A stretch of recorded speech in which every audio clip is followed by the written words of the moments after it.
Hola y bienvenidos a La Cripta Tecnológica, una mirada analógica al mundo digital, un programa donde hablaremos del mundo que nos rodea a través de un prisma tecnológico. Somos Juan Carlos Favero y Shadi Vargas, quien nos habla. Pertenecemos al campo de la física y la ingeniería. Acompáñanos en esta apasionante aventura. En el episodio de hoy hablaremos sobre las FPGA y microprocesadores programables. Haremos un pequeño repaso a los distintos componentes electrónicos y unidades lógicas que constituyen un cerebro electrónico, y así saber cómo se gobiernan los dispositivos digitales. Vía de contacto, el correo electrónico lacriptatecnologica@gmail.com.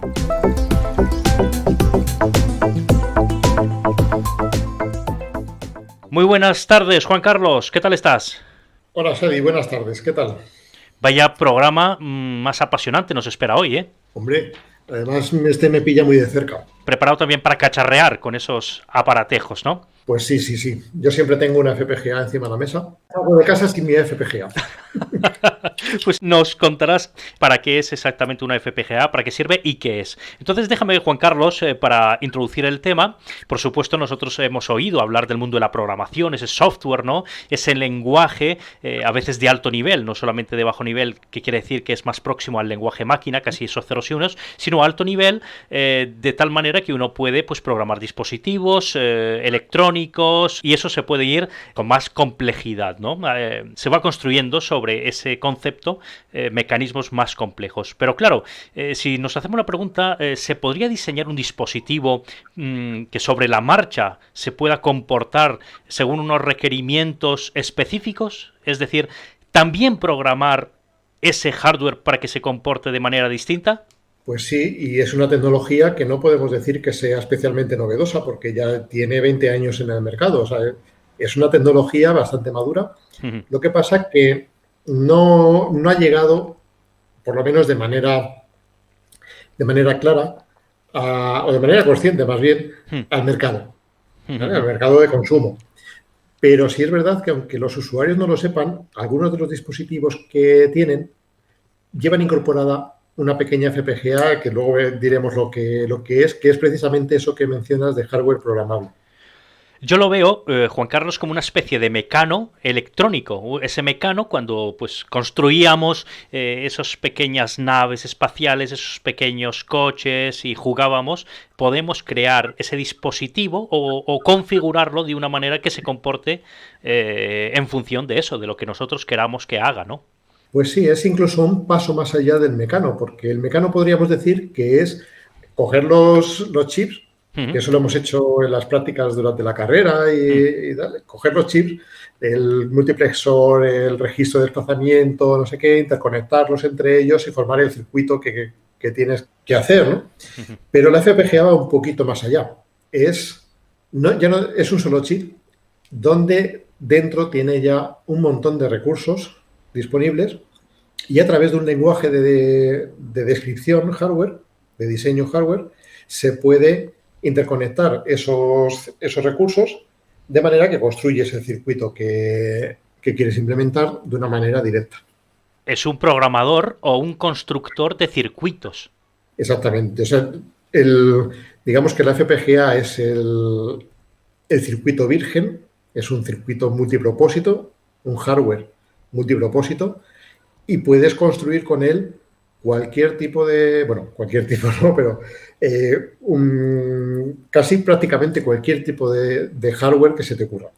A modo de un ejemplo, podemos imaginarnos esos antiguos, bueno, no tan antiguos, pero sí esas placas verdes electrónicas, esos PCBs, donde pues teníamos nuestras pistas, que eran una especie como de mallas, que luego con el soldador íbamos creando en función de esos componentes que íbamos ensamblando, íbamos desoldando ese estaño y haciendo esos pequeños circuititos, esas pequeñas pistas, para que luego por ahí pase esa información, esa señal, ese pulso eléctrico y ejecutase pues alguna instrucción, ¿no? Exactamente. Entonces, eso que hacíamos antiguamente con los circuitos integrados discretos, como decíamos antes, los multiplexores, los registros, las puertas lógicas, etcétera, que eran chips independientes que nosotros teníamos que unir con esos cables que dices, Pues eso ahora todo está integrado en un solo circuito integrado, por eso se llama integrado. Y lo que hacemos desde fuera, desde lo que hacemos con el entorno de programación, no es realmente programación, sino que es diseño, es justamente decir cómo se interconectan esos elementos que ya están incorporados en el circuito integrado, cómo se interconectan entre ellos para realizar la función que queremos que haga. ¿Y este chip, Juan Carlos, qué unidades básicas tiene que tener? Ahí depende del fabricante, pero lo más habitual es que tengan una celda básica repetida muchas veces, miles de veces, y esa celda básica puede tener un par de multiplexores, un par de biestables o 4 biestables, o sea, un pequeño número de biestables, y alguna función, pues una tabla de búsqueda, algo así para implementar funciones lógicas sencillas. Entonces, en realidad, cada una de esas celdas tiene una arquitectura muy sencillita. Lo que pasa es que tenemos muchísimas de esas celdas, miles de esas celdas, y de cómo las interconectemos entre ellas es de lo que depende de la complejidad de nuestro diseño. Y entonces ahí podemos incluso implementar un procesador completo, lo podemos implementar en hardware utilizando esas pequeñas celdas básicas. Qué bueno. Puede ser como un campo de entrenamiento para realizar una cierta arquitectura, unos ciertos diseños, ver ese comportamiento, probarlos y luego eso ya llevarlo pues a alguna placa ya más física para comercializar o para usar en dispositivos más específicos. Exacto. O sea, lo que nos permite una FPGA es diseñar un hardware de una manera sencilla y probarlo inmediatamente. Permíteme, cuando dices diseñar un hardware, nosotros hardware muchas veces entendemos un conjunto, ¿no?, de distintos elementos físicos. Vamos a poner el típico ejemplo de un ordenador, pero en este caso también es el diseño de ese cerebro, de esa CPU, ¿no?, que va a gobernar todo ese sistema. Sí, yo me estoy refiriendo precisamente al diseño de un microprocesador. De un microprocesador. Podemos hacer lo que se llama un prototipado rápido. La forma tradicional sería hacer el diseño, eso llevarlo a fabricación, comprobar que funciona todo correctamente. Si nos hemos equivocado, tenemos que repetir todo el proceso y eso es carísimo. Con un prototipado rápido podemos experimentar con nuestro diseño en tiempo real. Podemos detectar errores, podemos meter mejoras de manera muy rápida y luego, una vez que ya tenemos el diseño completo, entonces ya se puede mandar a fabricar. Porque una FPGA tiene esa versatilidad, pero tiene una penalización. En la vida todo tiene un precio. Tiene una penalización que es el rendimiento. Las FPGAs actuales tienen un rendimiento altísimo y permiten ejecutar, si estamos hablando de un procesador, pues permiten ejecutar millones de instrucciones por segundo, pero no van a tener el mismo rendimiento que una SIC, un chip diseñado específicamente para hacer la tarea que nosotros queremos. Pero lo que caracteriza a la FPGA es su versatilidad. Incluso puede estar realizando una tarea y en un determinado momento cambiar su configuración y empezar a realizar otra tarea completamente distinta, que no tiene nada que ver con lo que estaba haciendo antes. Reconfigurable. Reconfigurable, entonces, en tiempo real.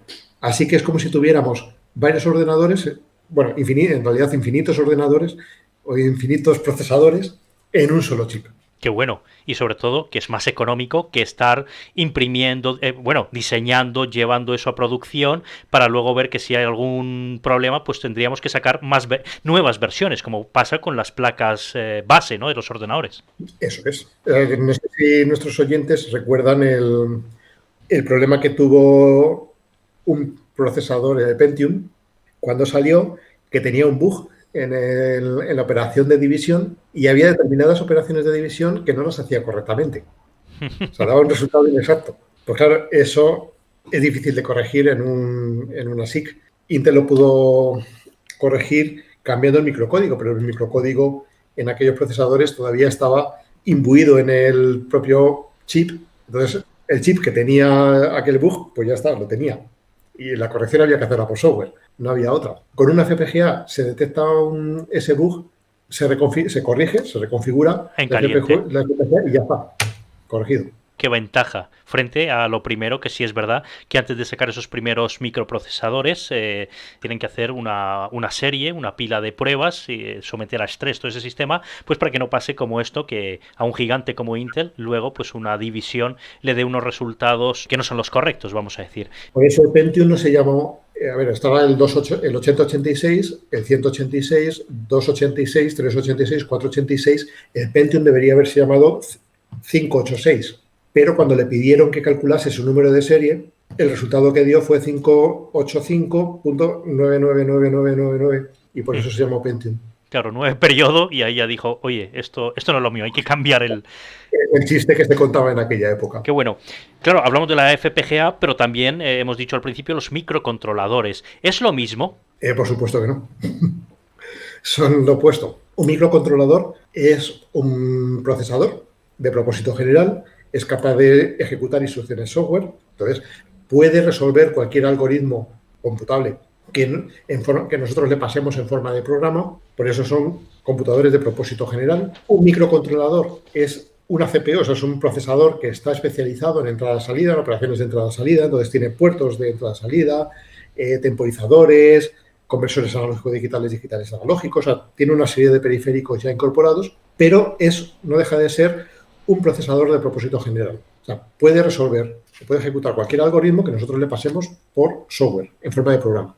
La FPGA puede resolver cualquier algoritmo que nosotros le pasemos en forma de hardware, no como instrucciones software, sino por hardware. El rendimiento de una FPGA es mucho mayor que un microcontrolador al uso. Y sobre todo lo que comentamos al principio, esa versatilidad, ¿no?, que nos ofrece frente a ese microcontrolador, ¿no? Estás escuchando La Cripta Tecnológica, una manera divertida de comprender la ciencia y la tecnología.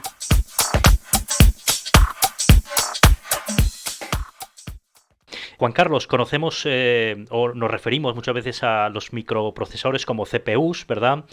También aparecen las GPUs, que es para calcular y para esos gráficos, ¿verdad? Luego también una versión que incluía los dos, porque se veía que en un chip pues también podía haber dos capas de abstracción, dos capas, una para el procesado sencillo, computacional, y el otro más dedicado, centrado en la representación gráfica, que son los APUs, ¿no? Si mal no recuerdo, es algo que sacó la compañía AMD, ¿no? AMD Accelerated Processing Unit. Sí, o sea, como decíamos antes, una CPU, que es el corazón o el cerebro de un computador, es un procesador de propósito general, puede ejecutar cualquier programa software, y la GPU es una unidad de proceso también, pero que está especializada en procesar unos datos muy concretos. Suelen ser unidades vectoriales muy potentes, entonces son muy rápidas para las operaciones con matrices y con vectores, que es lo que se necesita para hacer las representaciones gráficas en 3D y todo esto que nos tienen acostumbrados en los videojuegos. Todas esas operaciones complejas, pero muy repetitivas. Son operaciones muy repetitivas, entonces la GPU está especializada en esas operaciones, que libera los recursos de la CPU para hacer otras cosas, mientras que la GPU se está dedicando exclusivamente a la visualización. Pero también podemos utilizar la GPU para procesamiento científico. Por ejemplo, que son unidades vectoriales, o sea, están especializadas en el procesamiento de matrices y vectores. Y muchos de los algoritmos que se utilizan en ciencia precisamente requieren el tratamiento de matrices y vectores. Entonces, ¿por qué no utilizar una GPU que está especializada en eso para el procesamiento científico? Y se hace. Entonces, se obtienen unos rendimientos altísimos. Todo lo que implique una masa de cómputo que aunque sea repetitiva, pero sí necesita mucha carga computacional, como mover esos objetos en ese espacio, ¿verdad? Lo que tú mencionabas a nivel gráfico, o ese renderizado, ¿no?, que muchos creadores de contenidos también utilizan en sus vídeos, pues ahí aparece esa GPU. Y la APU, pues digamos, es el 2x1, tanto CPU como GPU en ese mismo chip. Pero siempre con una penalización, o sea, no va a ser tan rápida como una GPU especializada, y va a consumir más que una CPU sola. Entonces, bueno, pues aúna las ventajas de los dos mundos, pero no tiene los mismos resultados, los mismos rendimientos. Como ejemplo, pues en nuestros dispositivos móviles o incluso en algunas consolas, PlayStation, Xbox, han optado por esta arquitectura, por esta tecnología, de tal manera que en ese chip pues tienen ambas características, tanto en una CPU como una GPU, y lo que dices, ¿no, Juan Carlos? Que ese porcentaje, a la hora de decir cuánto porcentaje le doy a cada unidad, pues sí varía, porque aquí no tenemos que olvidar la parte del consumo energético. Sí, incluso hay microprocesadores que ya tienen esa APU incorporada, esa unidad gráfica, y son programables en esos lenguajes que luego mencionaremos de CUDA, OpenGL, etc. Y el consumo energético, pues ahora es el gran problema, ese consumo. ahí está, hay toda una línea de investigación para disminuir en lo posible el consumo energético, porque todas esas operaciones llevan un coste. Y cuanto más aumentamos la velocidad de procesamiento, más consumo energético tenemos. Y eso lleva aparejado otro problema, no solamente el consumo en sí, sino también el calentamiento del propio chip. Cuanto más consume el chip, más se calienta, porque disipa energía en forma de calor. Y entonces hay que diseñar el chip de manera que se pueda refrigerar y no se creen puntos calientes que puedan llegar a fundirlo. Permíteme aquí un pequeño inciso. Tú como doctor en físicas te tengo que hacer esta pregunta. ¿No existe un mecanismo que esos semiconductores o un material donde por mucha corriente o bueno, por mucho flujo de electrones que pase por ahí no se caliente tanto? Los superconductores todavía no los tenemos así a temperatura ambiente. Entonces, cuando tengamos computadores con superconductores, entonces no habrá problema de calentamiento. Pero creo que antes surgirán otras tecnologías alternativas antes que llegar a eso. Que puedan paliar esta característica, ¿no? de estos pequeños microprocesadores. Pero, por ejemplo, pues seguramente ya incluso en nuestros celulares, en nuestros móviles, ya tenemos un procesador multicore, o sea, con varios núcleos. Son varios procesadores juntos, porque como sabemos integrar muchos transistores en cada unidad de silicio, pues entonces ahora lo que se hace es integrar varios procesadores en el mismo chip. Bueno, pues una técnica que se utiliza para distribuir el calor es no utilizar todos los cores simultáneamente, sino ir utilizando uno, después cuando ese se calienta, pues lo pasamos al otro, al que está al lado y así. Se van alternando. Dejamos que se enfríe el que se ha calentado antes. Ese tipo de cosas. O sea, son estrategias para evitar esos puntos calientes.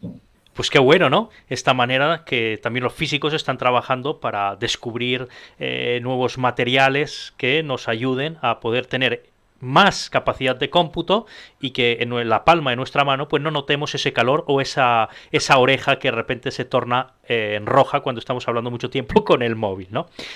Que eso van a ser las microondas, y si se te pone la oreja roja van a ser las microondas. También las microondas que calienta la sangre que hay dentro. Bueno, entonces, como lenguajes de programación, claro, nosotros conocemos que cualquier lenguaje, eso se va, digamos, va bajando de nivel hasta llegar a ceros y unos, ¿no? A una secuencia, unas cadenas de ceros y unos, que es lo que entiende la máquina, esos transistores que es estoy encendido o estoy apagado, paso o dejo pasar corriente o no dejo de pasar corriente. Pero claro, programar un sistema que se comporte como un hardware en cada momento o según las necesidades de una manera distinta, ¿eso cómo se programa? Pues por eso a mí no me gusta hablar de programación de una FPGA, sino de diseño de una FPGA. Cuando estamos diseñando hardware, pues lo que estamos haciendo es precisamente planificar cómo se van a interconectar entre sí esos elementos hardware que forman nuestro circuito completo. Entonces, eso es muy distinto a cómo programamos un algoritmo en un lenguaje de alto nivel como pueda ser C o pueda ser Pascal o Java o ensamblador, la misma me da.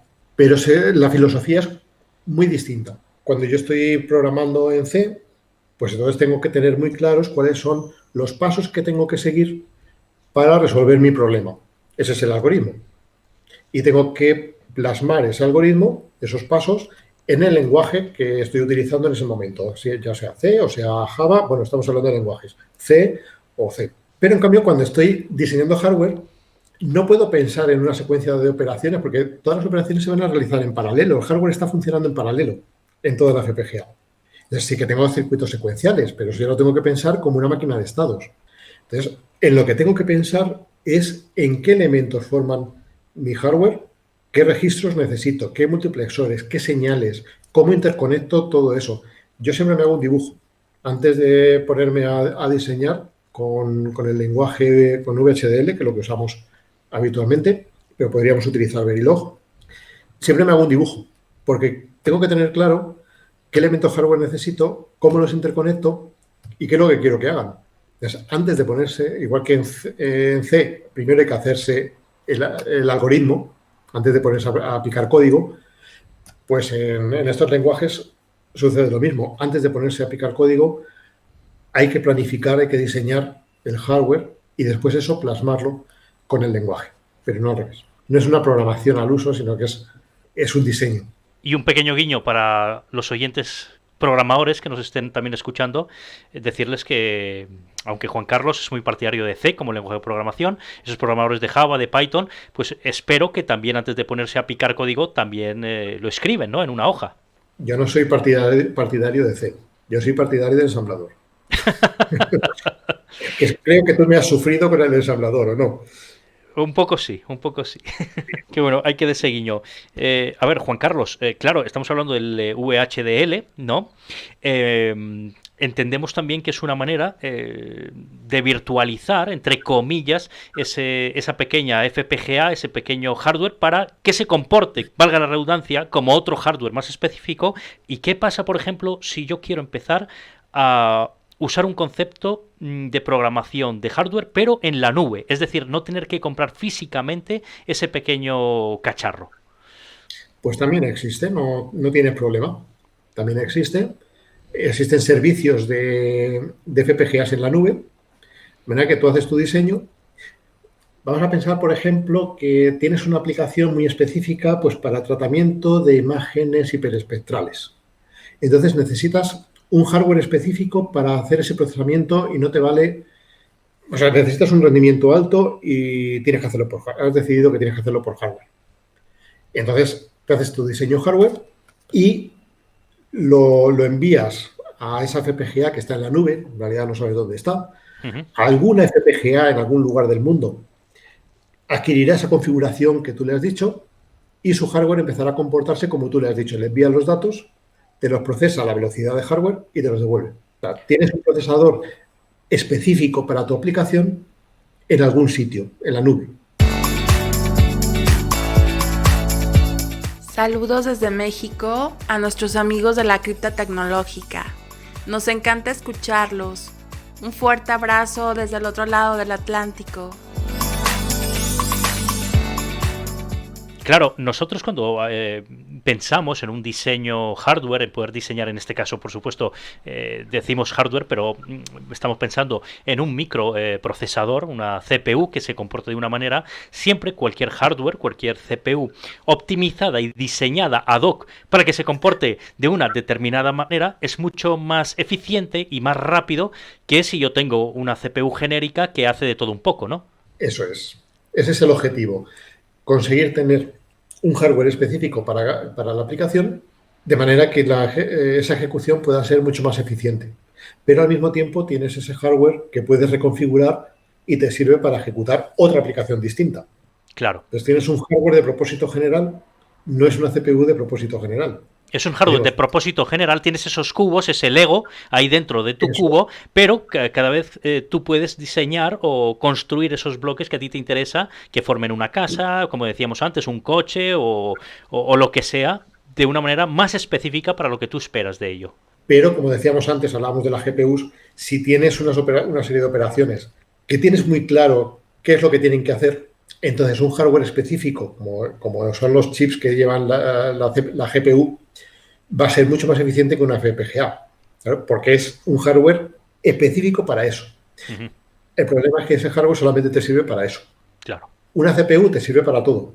Cualquier cosa que hagas con una FPGA lo puedes hacer con una CPU, pero con un rendimiento menor que la FPGA. Entonces la FPGA está entre medias entre una CPU de propósito general, un chip de propósito específico, pues esta es un hardware de propósito general que te permite obtener un rendimiento mayor que la CPU, pero menor que un chip de propósito específico, pero a un coste mucho menor que un chip específico. Y qué interesante esto que cuentas, Juan Carlos. Nos reímos porque, claro, aquí estamos cada uno enseñándole al otro también sus adquisiciones tecnológicas para cacharrear y hacer esas locuras, ¿no?, que nos gustan, ¿verdad, Juan Carlos? Entonces, podemos ver que los microprocesadores han revolucionado el mundo que nosotros conocemos, ese cerebro electrónico, ¿verdad?, que gobierna esos pequeños procesos o grandes procesos que conocemos hoy en día, que seguramente interactuamos a diario y no somos conscientes de que detrás hay esa esas CPUs, ya sean CPUs con GPUs, ya sean APUs, que decíamos al principio, o incluso FPGAs que hacen cosas muy específicas que alguien previamente ha diseñado para que se comportasen de esa manera. Pero claro, no me gustaría terminar este programa sin antes preguntarte hacia dónde va el mundo de las FPGAs.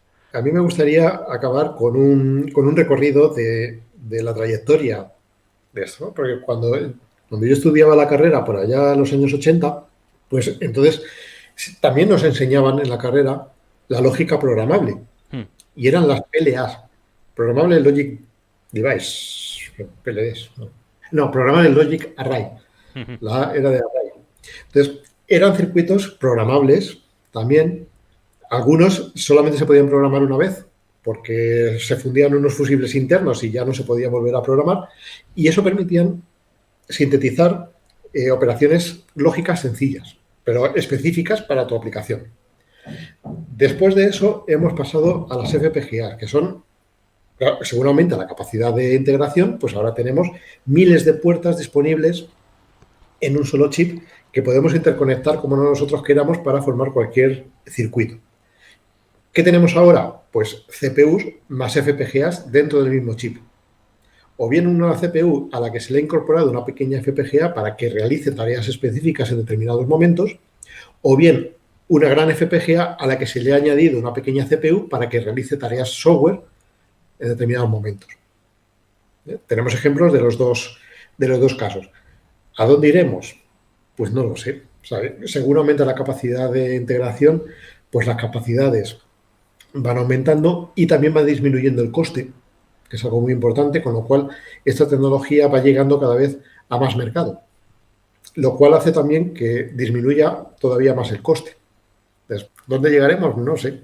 Exacto, y depende eso de lo que se necesite, ¿no? Optimizar que, digamos, en un centímetro, yo pongo este ejemplo, en un centímetro cuadrado o cúbico, pues puede haber todo el cómputo posible, ¿no? Y ya con la cuántica, para otro tema, eso ya lo dejamos, yo creo que va a ser una revolución completamente, ¿no? Pero eso es lo apasionante, el ver cómo ha ido evolucionando la tecnología y estar expectantes de las sorpresas que nos deparará el futuro. Y seguir con la criptotecnología, ¿verdad? Seguir ofreciendo y compartiendo pues este conocimiento. Vamos. Juan Carlos, como siempre, gracias por ayudarnos a compartir conocimiento, por estas masterclass que siempre nos brindas a través de también estos medios, y espero que, siempre lo decimos, a ver si ya pronto salimos de todo esto, ya podemos abrazarnos físicamente y volver a esa normalidad que como seres humanos también echamos en falta, ¿no? Pues sí, que ya nos falta el contacto físico, aunque sea. Es necesario, más acostumbrados, ¿no? A esa cercanía. Al abrazo y al... Sí. Y al eso lo echamos mucho. Claro que sí. Y a vosotros, queridos amigos de la Criptotecnológica, gracias por seguirnos. Hasta el próximo episodio. Un fuerte abrazo. Chao, chao.